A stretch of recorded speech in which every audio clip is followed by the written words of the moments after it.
le nombre le plus élevé depuis la Deuxième Guerre mondiale. L'épidémie d'Ebola en Afrique de l'Ouest a posé un défi sans précédent à la communauté internationale. Les Nations Unies ont mobilisé pour la première fois une mission d'urgence sanitaire. La mission des Nations Unies pour la réaction d'urgence contre Ebola. Les 4 pays les plus affectés, Sierra Leone, Libéria, Guinée et Mali, ainsi que le Ghana, sont des pays où je me suis rendue. Il s'agit donc en fait de 5 pays que j'ai inclus dans ma visite. Et j'ai été accompagnée par Margaret Chang, directrice de l'OMS, et David Navarro, directeur spécial de l'action contre Ebola. Monsieur Branbury également, représentant spécial au Ghana, se joindra à moi pour se rendre dans les différents pays touchés. Je voudrais voir par moi-même les actions qui sont prises pour lutter contre Ebola et apporter mon appui à ceux qui sont touchés et inciter à encore davantage d'actions au niveau mondial. Nous avons déjà accompli un travail historique avec les communautés locales et les gouvernements qui sont activement impliqués. On a assisté à des contributions généreuses et impressionnantes venant de toute l'Afrique et du monde entier.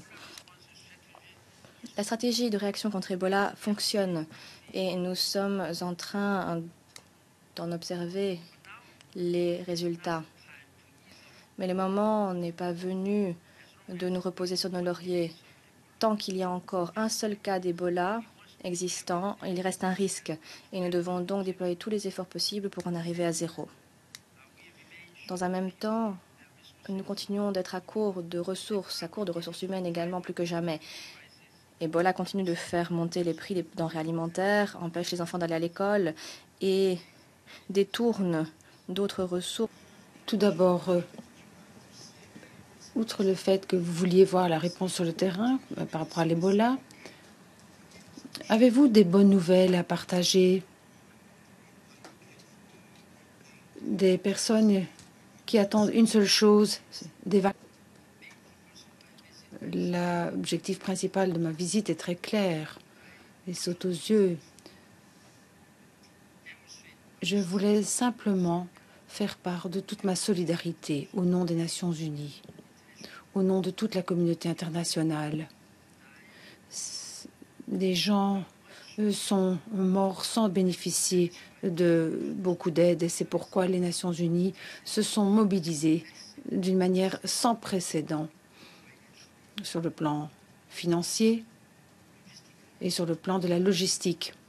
Et les Nations Unies ont fait tout ce qu'elles pouvaient pour aider et soigner ces personnes. Comme vous le savez, nous avons énoncé 5 propositions en créant la MINUOS pour lutter contre l'Ebola. Ça, c'est le premier point. Deuxièmement, prendre toutes les mesures qui s'imposent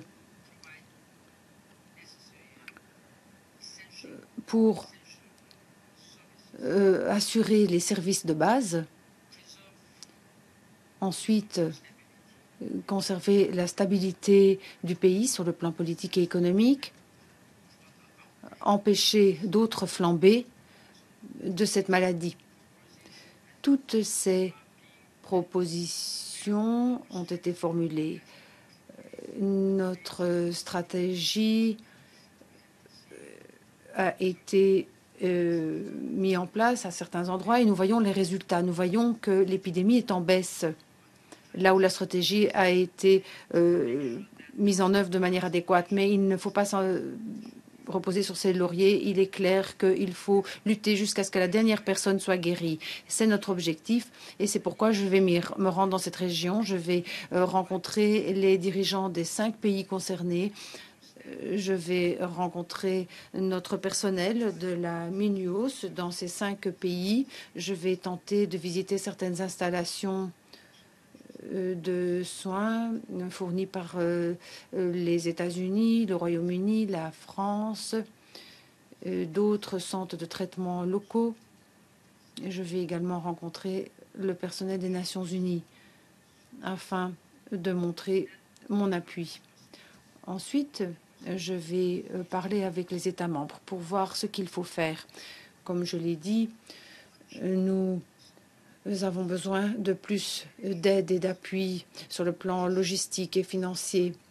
La vitesse de propagation de cette épidémie est en train d'aller beaucoup plus vite que la communauté internationale avec ses actions.